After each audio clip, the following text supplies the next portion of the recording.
Well, good morning or good afternoon. God bless you. Pastor David Trainum, thanking you for allowing me to speak into your life, bringing you today's word for the week. Now, today we're going to be talking about understanding the ways of the enemy. And I know this, that as we begin talking about understanding the ways of God and the importance of that, and as I said, we'll talk about that again in a few weeks, but please understand this.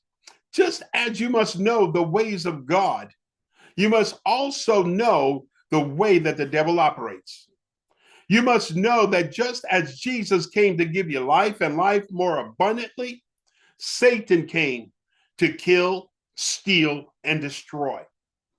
And the difference between understanding the ways of God and understanding the ways of the devil is that the ways of the devil is never to be your focus. God is always your focus. And when you focus on him by learning how he operates and what he wants, you will understand that everything else will become distant. One of the things I studied and I learned a while ago is that when it comes to recognizing counterfeit money, if you are a bank teller, the bankers, they do not get you familiar with all the different types of counterfeit. They make you so aware of the real that when counterfeit appears, you recognize it immediately. And my friend, that's how your walk with God should be. You should be so enamored, you should be so familiar with God that when the enemy comes in with his lies, with his deceit, with his untruths and his focus being to destroy your life, you will recognize it in a moment of time. The book of Hebrews tells you to keep your eyes on Jesus, the author and the finisher of your faith. And my friend, this is non-negotiable.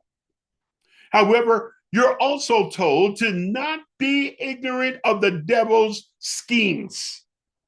Those schemes are his devices, his well thought out plans against you. When you look at that, when you look up that word schemes in the Greek text, you see, Satan has observed your life.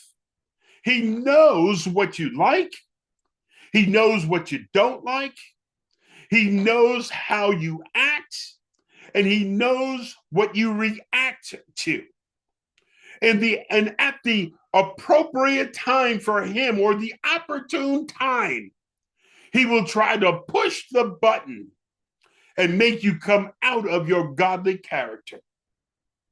And this is what you stand against. This is what you're preparing for. Every time you read the word, you study the word, you meditate on the word, and you let the word of God direct your life and your actions. You're preparing for the time when the enemy is going to come in.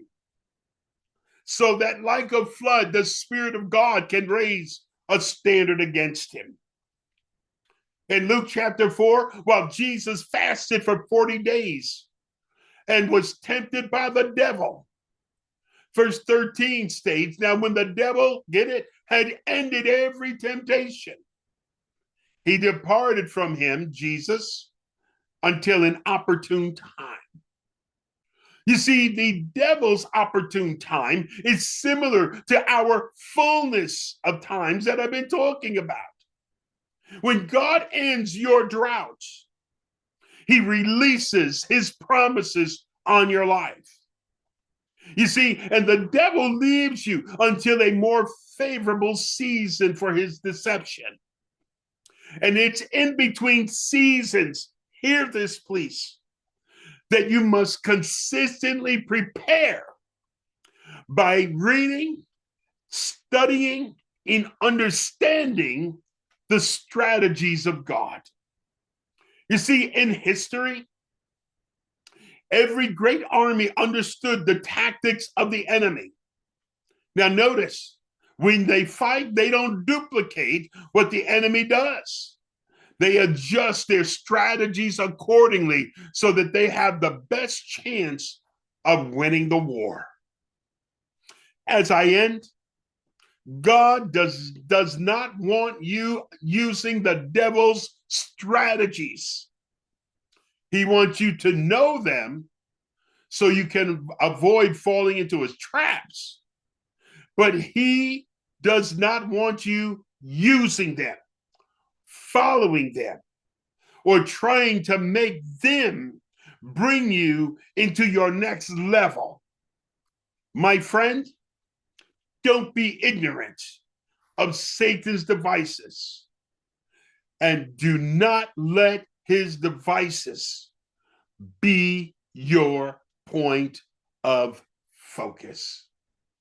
This, my friend, is today's word for the week. And next week, I'll talk about how you can recognize some of his tactics. So until then, Pastor David, praying that you have a great and a godly week. God bless you.